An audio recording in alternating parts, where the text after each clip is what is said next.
past month, most of the country has been locked down and most journalists have been filing stories from home, but not the India Today Special Investigation Team. The only investigation team that's been out and about bringing the truth to you despite all the lockdown conditions. Tonight I want to show you part 7 of a continuing series of India Today exposés done during this lockdown. This is about rapid testing, which now seems to be the key. What our investigative reporters found is that a lot of wealthy individuals, a lot of companies were procuring these testing kits when they had no business to, when they had no government approval to, just to see how their employees were doing. So before they let employees back to work, they started procuring these kits, using them on their employees in a completely unauthorized fashion, just so that they could be safe, completely distorting and subverting India's larger battle against the coronavirus. Part 7 of India Today's continuing series of exposés is our lead story tonight.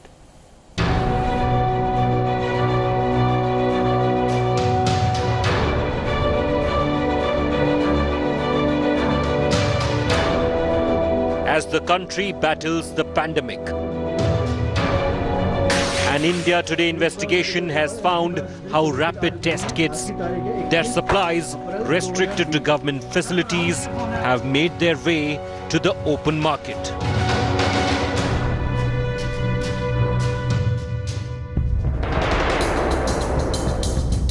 Health authorities have paused their use over complaints of faulty results from some Chinese-made kits.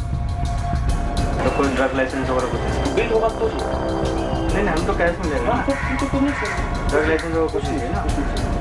But suppliers of medical equipment are found to be capitalizing on demands to fast-track testing at home and abusing the gaps in diagnosis of COVID-19.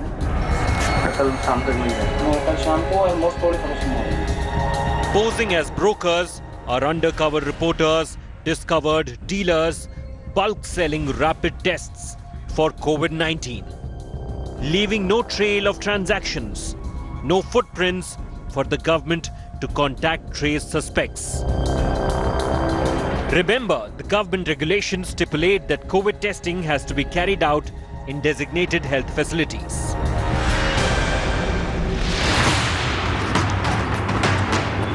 Suppliers like Merlin's Medico in Delhi's Rajinder Nagar have procured carton loads of COVID rapid test kits through illegal channels.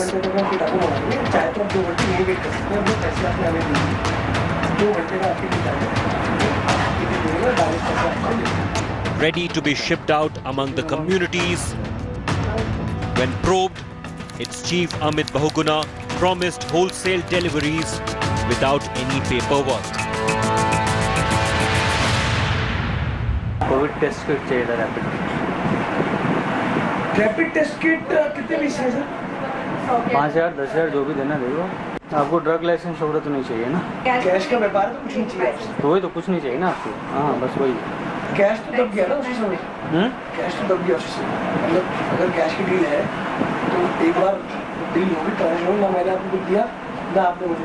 बिल्कुल नहीं तो आगे भी अगर मुझे चाहिए होगा तो मिल जाएगा ना टेस्ट किट. सर आपको ये आप सही शॉप पे बैठे हो, आपको यहाँ पे सब चीज़ मिलेगी. मतलब कितना अभी 25 लाख रुपये अभी चाहिए.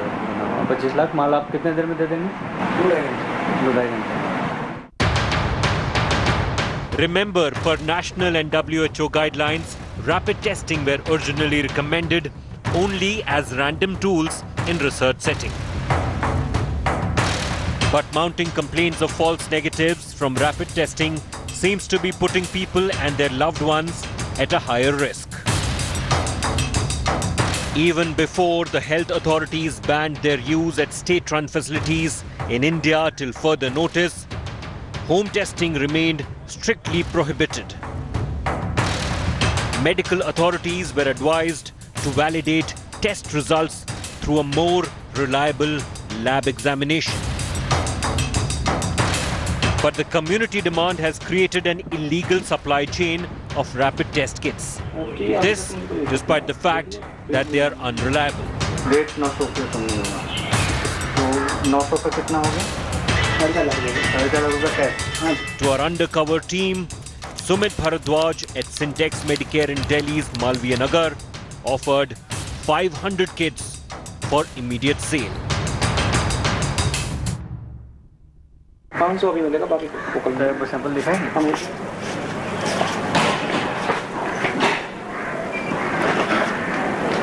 कल मिल जाएगा, अभी 500 पीस में अभी रेडी है। लेकिन उसमें आपको कोई डॉक्यूमेंट्स वगैरह हमारा तो नहीं चाहिए ना? नहीं चाहिए। 500 का कितना होगा? कुंटल की 4.5।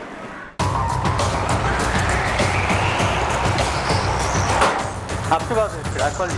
At Ghaziabad in the National Capital Region, Anit Singh and Rajpal Singh of Shiv Enterprises confessed they sold Chinese-made rapid test kits to local factory owners in contact with large workforce. Yes, these dealers are supplying kits produced by One4 Biotech, which allegedly delivered faulty results and prompted the government to stop the use of rapid testing for now. कौन सी company है? किस company की है? One4। अच्छा। Personal भी लोग loan ले रहे हैं, मतलब जैसे किसी के 10-20 हैं, फैक्ट्री में काम कर रहे हैं और उसके लिए भी ले रहे हैं, कुछ अपने पर्सनल के लिए भी ले रहे हैं लोग पर्सनल के लिए ले रहे हैं, जैसे फैक्ट्री वाले। हाँ, उनके मतलब कि गारमेंट्स की फैक्ट्री चल रही है या कुछ भी और भी चल रहे हैं, तो उसके लिए ले रहे हैं। वो तो सभी ले रहे हैं, सभी चाह रहे हैं हम बचे रहें, नगर कर रहे हैं, तो 100 वर्कर हैं, 100 वर्कर के लिए कुछ अच्छा, तो ऐसे आप लोग दे देते हैं? नहीं, उनके पास कोई ड्रग लाइसेंस नहीं है, बट वो क्या है ना, कैश में ले जाते हैं। हाँ, जैसे जो भी मांगता है, कोई 100-200 पीस तो देता नहीं है, कोई भी होता है 5,000, 10,000, 20,000, 5,000, 10,000, 20,000। अगर आपने 10 रुपए भी रखे हैं तो 5,000 रुपये 50,000 हो गए आपके, और ये तो डेली बिक रहा है। डेली बिक रहा है। हाँ। The clandestine use of rapid testing could adversely affect the understanding about the extension of infection and aggravate the spread further. A report by Mohammad Hizbullah and Milan Sharma for India Today's Special Investigation Team.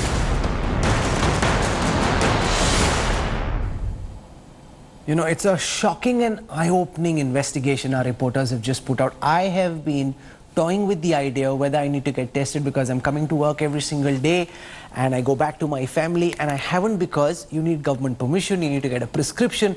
And here are a whole bunch of people who think there's a new iPhone in town. Just go buy it, it doesn't matter, you have to pay a little bit extra. And there are all these corona scamsters who are making a killing. Joining me on this broadcast is Dr. S.K. Sareen. You see him often in press conferences with Delhi Chief Minister Arvind Kejriwal. He is the chairperson of Delhi government's panel on COVID-19. Dr. Arvind Lal runs one of India's best-known pathological laboratories, Dr. Lal Path Lab. He's the chairperson and managing director there. Welcome to both our guests. Dr. Sareen, I want to come to you first.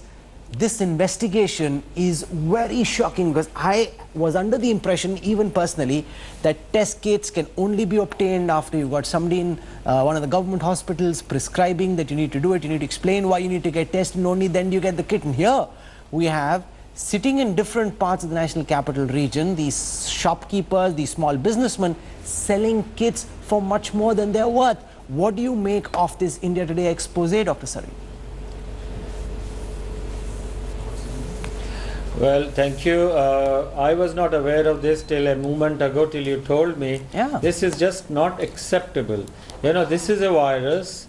This is a virus for which the kits and the quality is totally monitored by Indian Council of Medical Research, and the people are working day and night, and every lab has to get an accreditation and approval, and a number is given to them, and there is a reporting format.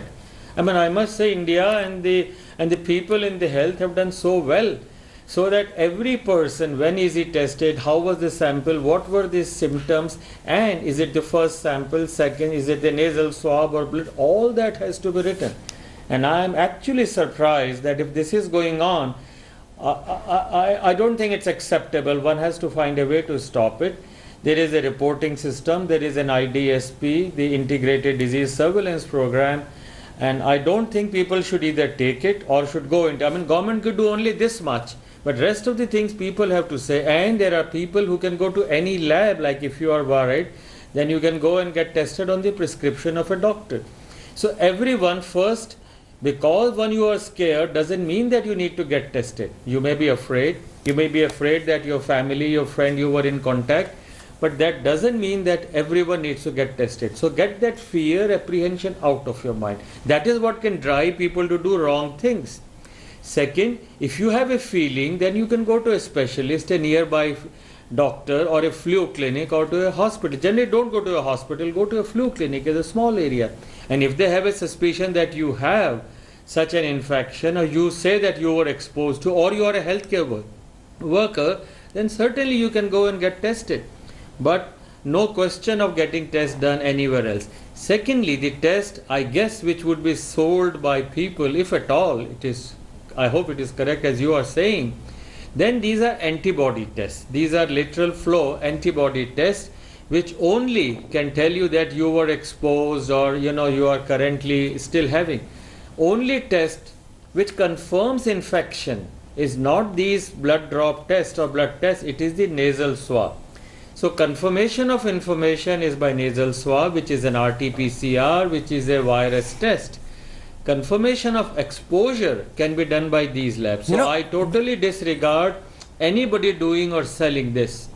Dr. Lal, so we've this should spoken not be often, done and should be taken care of. We've spoken in the past about who needs to get tested, who in our teams, those who are frontline workers, we should send to your lab and elsewhere for these tests. And everybody's been thinking very deeply about how to approach this issue. And here you've got a bunch of people doing jugaad, going to the black market as if this is some new Chinese mall in town, picking this up at substantially inflated rates and saying, "Aao test karke dekhte hain." What are the risks involved and how does this jeopardize, in your view, India's larger battle against coronavirus? Because you've got a bunch of people who are administering these tests without doctor's prescription and you have no idea what those results are. What complications can it create for us, sir? So my take on this antibody test is that it has been, sold in the market, or it has been pronounced in the market, and people think these are rapid tests, and in 1 second you will get to know whether you are having this infection or not. Pretty much like, a new pregnancy test in which it comes out positive or negative very quickly. So it is for the, people like us and people like you to make the people understand that these are not diagnostic tests. If you need a diagnostic test, whether you have a disease or you don't have a disease, you have got to go through what Dr. Sareed has just explained to you through the proper channel. And the gold standard in the world is an RT-PCR test. This, the people of India must understand that there is nothing rapid about the rapid antibody test. You're going to land up in a lot of trouble. That's point number one. Point number two is that the antibody test starts becoming positive. From my point of view, though it is not to be used as a diagnostic test, but it starts rising. There are two antibodies, the IgM and the IgG. One starts rising by the 7th day and one by the 14th day. The one which starts rising by the 14th day goes up to a high of about 28 days and it should remain high. That is the IgG antibody which we are actually wanting to, see as an epidemiological tool or as a transmission tool or as a sign of immunity in the people. So people who are using these, they have no idea what it is going to be, and though both the tests may come out negative. And that is what they are saying, ki mujhe bimari nahi hai. That's how people are reacting. If the test comes out negative, it is bound to be, you may not have been exposed to any virus, and then it just comes out negative and you see your test kharab hai. So it is not to be used loosely, it has to be under a doctor's prescription. There are certain norms about it.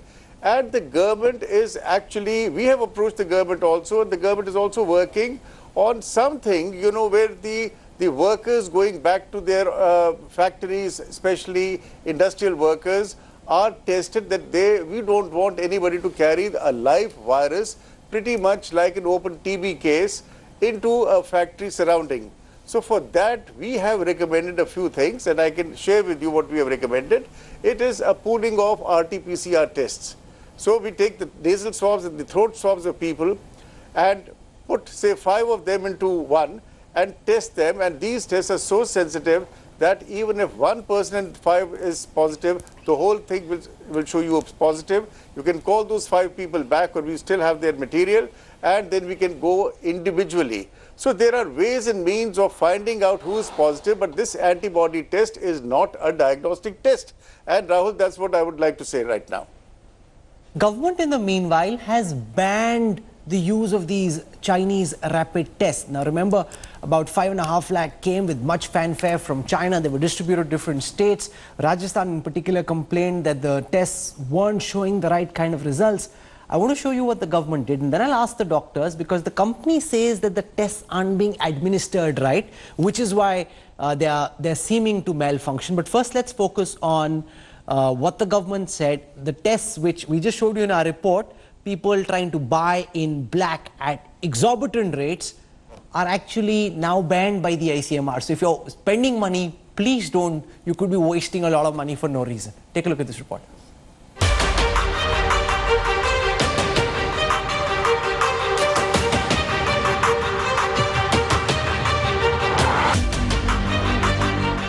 A day after the ICMR cancelled orders to procure rapid antibody test kits from 2 Chinese companies, India has decided to return the faulty kits to China. The centre is also ramping up production of COVID test kits within the country. Rapid antibody test kits are already being manufactured in Haryana's Manesar. These kits can give instant results. सब चीज़ें advanced stage में है. बहुत जल्दी ICMR की clearance होते ही with in a week वो सब चीज़ें प्रोडक्शन स्टेज में चली जाएंगी. जैसा कि हमारा टारगेट है कि 31 मई तक हम 1 लाख टेस्ट देश में करना चाहते हैं हर रोज़. उस टारगेट को अचीव करने में भी ये डेवलपमेंट हमें बहुत मदद करेगी. The deal with Chinese companies was cancelled after the Delhi High Court on Monday unearthed a profiteering scandal. A legal dispute revealed that ICMR was being sold the kits at double the price at 600 rupees per test. Tender देने के बाद जब उन्होंने supply किया तो उसके बाद जब फील्ड पर उनके बारे में कंप्लेंट आई तो आईसीएमआर ने इमीडिएटली रिएक्ट किया. आप सबकी नॉलेज में है. उसके बेसिस पर रिएक्ट करके उन्होंने उनको कैंसिल भी किया और कोई भी पेमेंट उन ऑर्गेनाइजेशंस को नहीं दिया गया है. The Chinese kits were also showing wide variation in test results. Beijing, however, is blaming Indian agencies for faulty tests. India is not buying the Chinese argument. The ICMR has said due to wide range of sensitivity found in the Chinese rapid antibody test kits, they are faulty, and that the companies' Want-for and Live-Zone orders have been returned and have been cancelled, and that India will not be buying the rapid antibody test kit from these companies anymore. At a time when testing has become ever so important, the accuracy rate of kits from China is abysmal globally. From Spain to Britain to Turkey to Italy, all have returned the testing kits and are demanding refunds from China. With Milan Sharma, Bureau Report, India Today. First thing, the same rapid tests from China have run into problems in different countries that imported them in the hope of scaling up testing. Secondly, Want-for Biotech, the Chinese company, in its defense says that it's being administered wrong, that people are using it for the wrong purpose, they're using it wrong, which is why they're getting what they think are wrong results. Dr. Sareen, which one is it? Is the test genuinely faulty? It's one of those Chinese mal that doesn't work, which is why so many countries are returning it, or is it also being administered wrong? What's your view, sir? Well, that's a difficult question to answer. Only the field trial and those who are involved, like quality control by ICMR and others, would say. But I can just add 2 or 3 things for you and for the nation to understand. We using the kits, these are lateral flow kits. These are like bullock carts. These are the first generation. What is an antibody? Need to understand. When a virus comes, the body makes a protein to fight that virus, and that's an antibody. So the antibody tests are of 3 types. One is the one we are having, lateral flow. Then the next level is chemiluminescence, and then you have something like an ELISA. So ELISA is a test which is standard for hepatitis B or for TB or for anything you use ELISA. So it will take some time before the chemiluminescence and ELISA, which are better tests. And now let's say for hepatitis B, we have 4th generation ELISA, hepatitis C 4th generation ELISA. So we are not there. So I'm not saying in defense or against, but the test itself has very limited, kind of reliability as of it is, and therefore to make it, and I think the media hype or people's desire to get tested made it just widespread. So I think we have to wait, and I'm so happy I heard the Honorable Health Minister said we will be ready, and this gives an opportunity for us, because the antibody may develop in the other population like Chinese in maybe 7 days, but maybe in Indians it develops earlier. What we need therefore is, whenever we are doing an RT-PCR or the nasal swab, we should collect the blood. Let's say there are 30,000 people. We will know about when the antibody develops in India, like Dr. Lal said, IgM. When does it develop? When the IgG develops. So if we know the trends can I in ban India, how long it takes for the virus and the antibody. Dr. Sareen, time out. Can I request you to leave medical jargon outside the Newstrack? Okay. This is now going straight over my head. Just speak plain English so people are watching can make sense. This of course makes sense for you and for Dr. Lal, and he's smiling, but I've lost you. So please do this again. Well, I'm just saying that we should have the blood test as well as initially the nasal swab, both for us. If both these are available, the country would know when the antibodies develop in our population. Does it develop on 7 days or 15 days? And then the Indian test kits can be used at a very, very large level.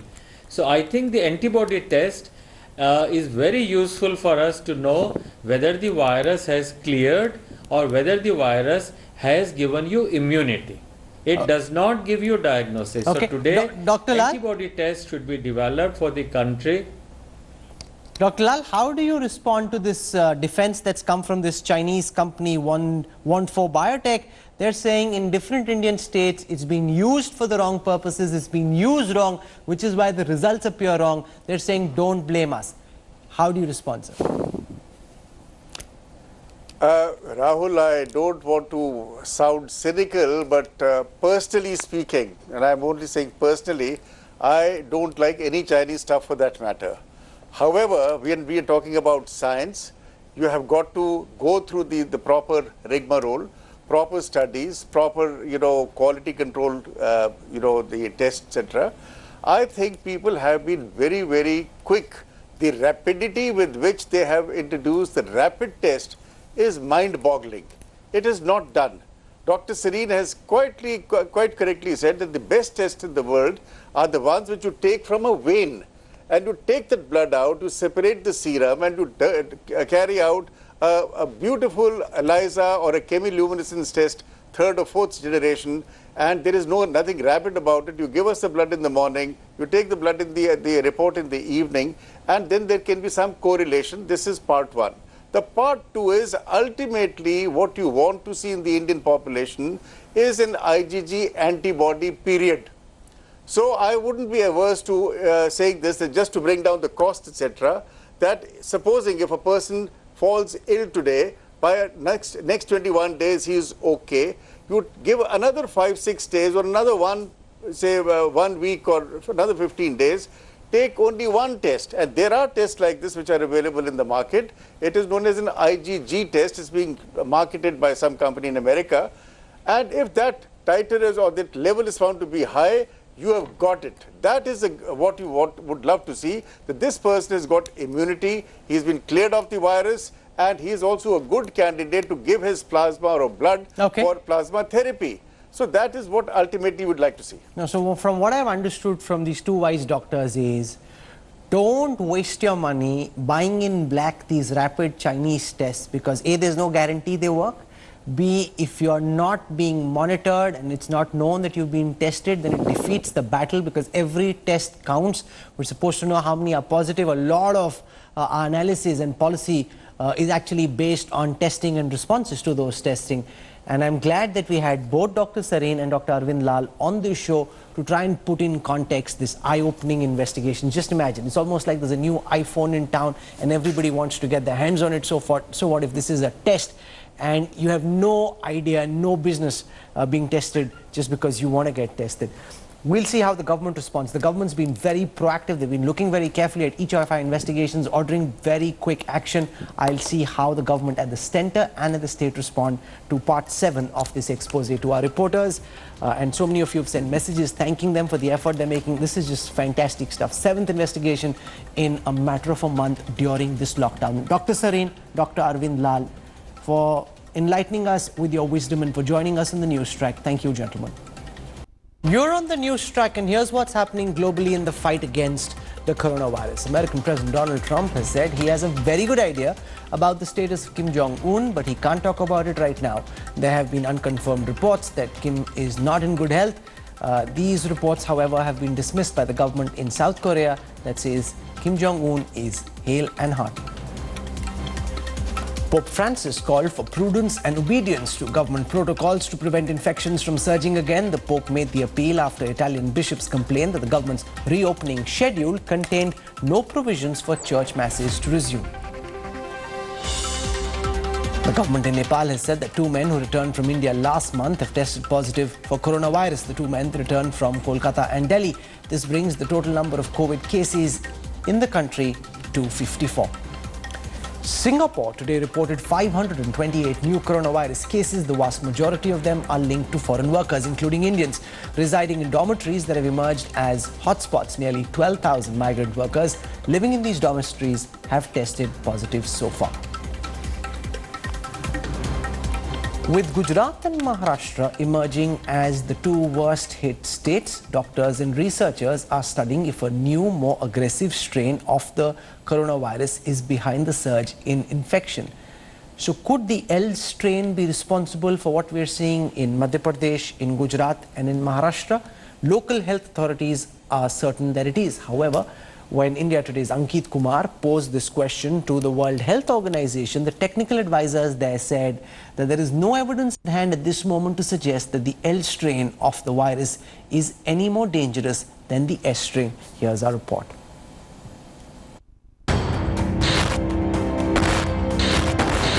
With over 3,500 positive cases and 162 COVID-linked deaths, Gujarat is one of the worst affected states in the country. The more aggressive Wuhan L strain is said to be the reason for higher mortality rate in Gujarat.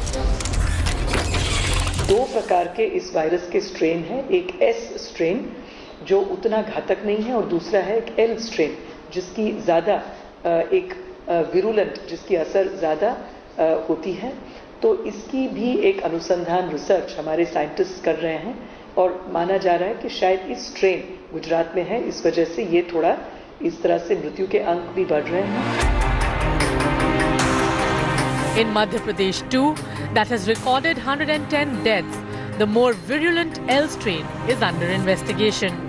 With Indore emerging as a hotspot for COVID-19 in the country, hospitals dedicating to fighting the disease in the city are seeking to know whether they are up against the L strain of the virus. पूरे विश्व में यह पाया गया है कि corona virus की अलग अलग जीन्स हैं जिनके स्ट्रेन्स अलग अलग हैं। तो national institute of virology Pune में यह स्टडी की जानी है कि अलग अलग स्थानों के सैंपल्स लेके कि वो उनकी स्ट्रेन्स की स्टडी करेंगे, उसका कल्चर करेंगे, ऑटोमेटेड जीन एक्सट्रैक्शन करेंगे, जिसमें से इंदौर के, भोपाल के कई जगहों के सैंपल्स भेजे जाएंगे। L strain mutated from the oldest strain of the coronavirus and is more aggressive. It also spreads faster and causes symptoms that are much worse. The L strain was most common in the early outbreak in Wuhan, but now infections appear to have trailed off as the virus spread. Is the S strain then causing more deaths in Gujarat and Madhya Pradesh? The World Health Organization, in a response to a question posed by India Today, has clarified that there is no evidence to prove that the L strain is more deadly. There are more than 10,000 full genome sequences available, and we're looking at the changes in the virus to see if any of those changes mean that the virus has mutated and that it changes in terms of its transmissibility or its ability to infect people or its ability to cause severe disease.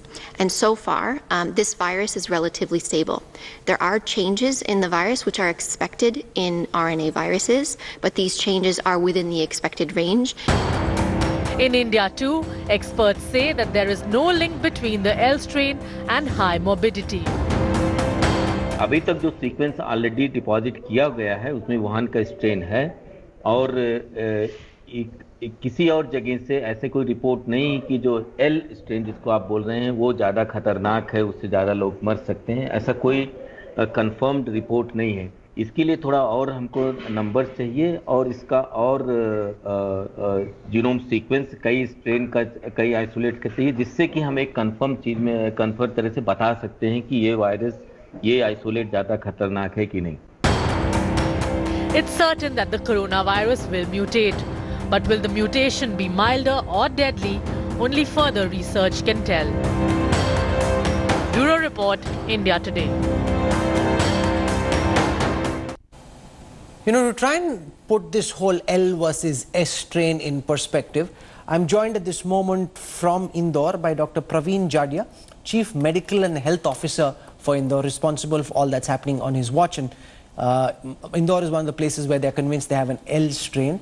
Professor Partha Majumdar is from the National Institute of Biomedical Genomics in West Bengal. He's authored a new study. The moot point of the study is that there are now 10 different strains of the virus, not just L and S, 10 different strains, and one of them, A2A, is the dominant strain. And this article is going to appear in the National Institute in the Indian Medical Journal.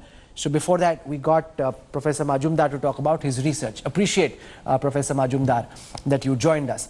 So I want to ask Praveen Garg first, ये जो इंदौर से reports आ रही हैं कि L strain आया है, हमने देखा है कि इंदौर में केसेस स्पाइक किए हैं, इन्फेक्शन भी हुई है और जो मोर्टेलिटी की रेट है, जो डेथ की रेट है, वो भी बाकी स्टेट से और बाकी देश से ज़्यादा है।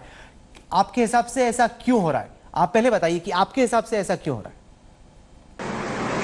देखिए, केसेस ज़्यादा होने की जो वजह थी वो हमारे जो डेंस एरिया थे और या जिन्हें हम आउटब्रेक एरिया कहें या हॉट स्पॉट एरिया कहें, ऐसे करीब 20 एरिया हमने छाटे थे जहां बहुत ही कंजेस्टेड पॉपुलेशन है और एक एक घर में 15-15, 16-16 लोग रहते थे।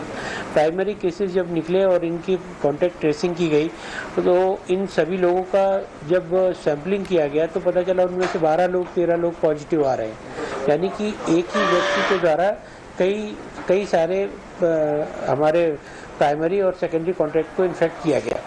अब इन 20-22 जो हमारे हॉट स्पॉट हैं, इनके अलावा बाकी जो क्षेत्र हैं वहाँ से केसेस कम आ रहे हैं। तो कुल मिला के ये समझा जाना चाहिए कि जो एक पर्टिकुलर एरिया है या जो एरियाज़ हैं वहाँ पर ही इसका फैलाव ज़्यादा हुआ था और वो भी ड्यू टू हाईली कंजेशन। नहीं, ऐसे रिपोर्ट्स इंदौर से आए हैं कि आप लोगों को लग रहा है कि एल स्ट्रेन का वायरस रिपोर्ट हुआ है इंदौर से और आप चाहते हो कि इसकी पड़ताल पुणे की वायरोलॉजी लैब में हो। क्या आपको लग रहा है कि एल स्ट्रेन वहां पे रिपोर्ट होने से जो डेथ का रेट है वो ज़्यादा है?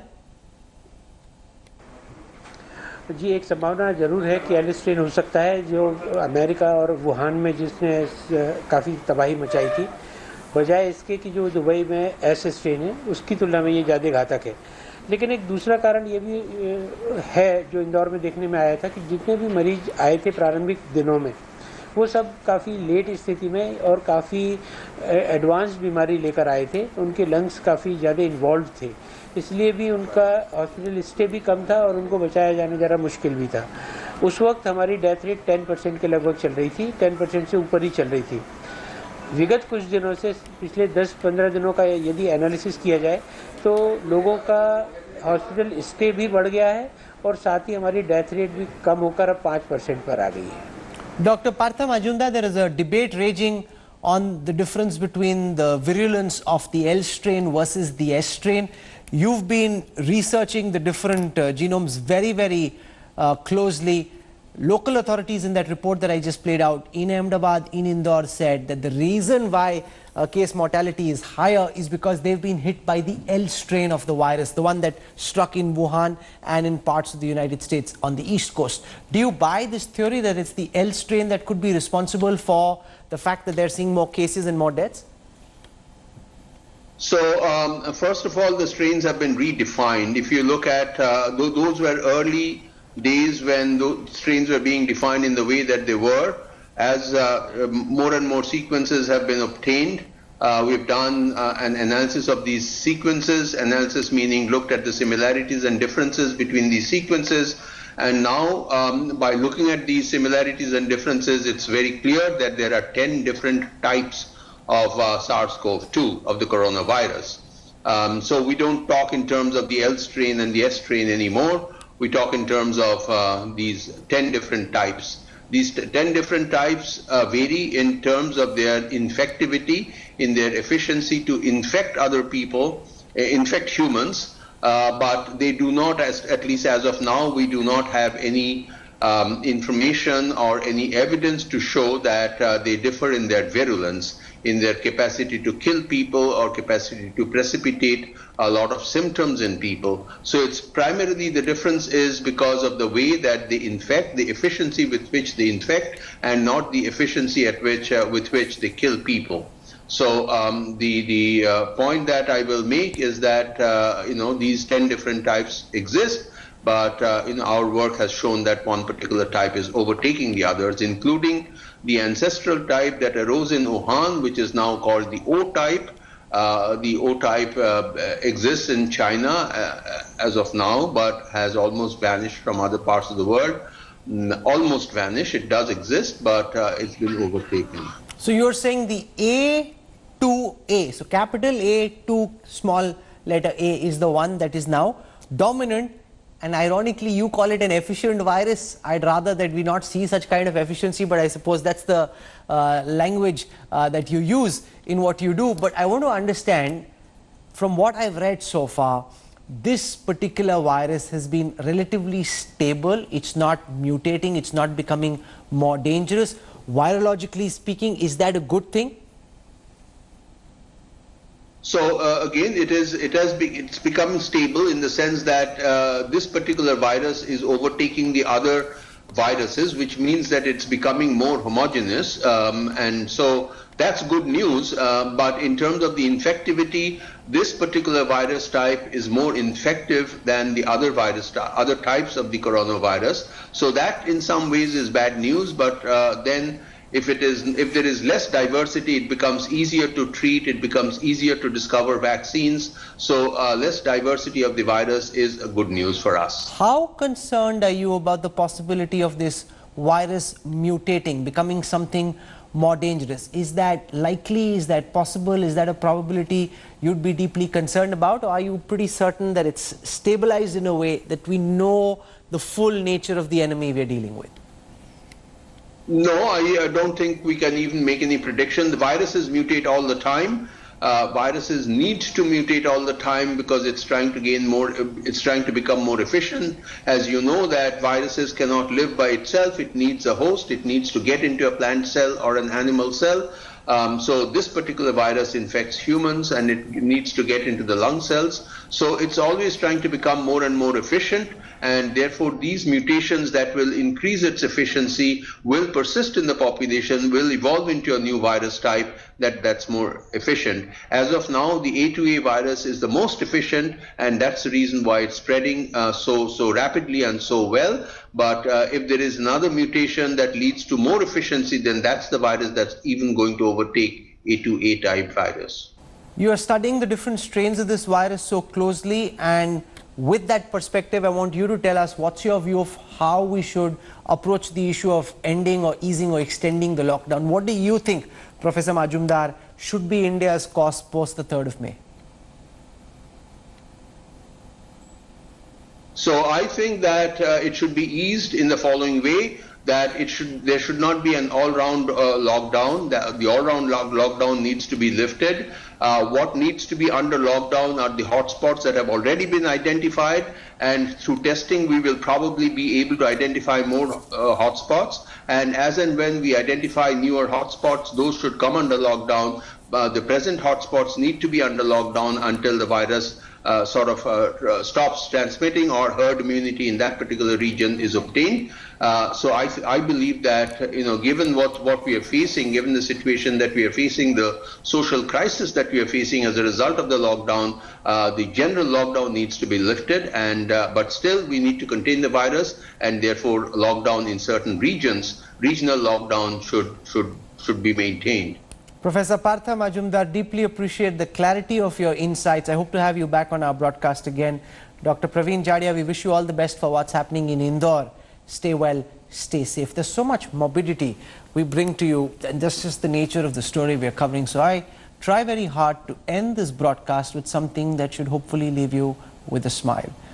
Panchkula police near Chandigarh surprised a senior citizen who was living alone this morning by wishing him happy birthday. They came all the way, and this is a retired colonel of the Indian Army. He broke down at the gesture. Happy birthday to you. Happy birthday to you. Happy birthday, dear sir. Then what happened? Happy birthday to you. Aye, uncle, please, aye. And they've got a cake as well. That's really sweet. That's when he breaks down. They've got a cake.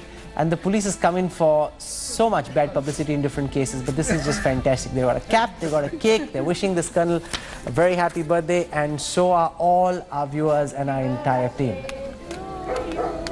Thank you for tuning in. I look forward to seeing you on another edition of the Newstrack, 8 p.m. tomorrow evening. Till then, from all of us here, goodbye, good night. मेरा नाम करण पुरी है मैं अकेला रहता हूँ senior citizen हूँ सुन लिख लो Happy birthday to you. Happy birthday.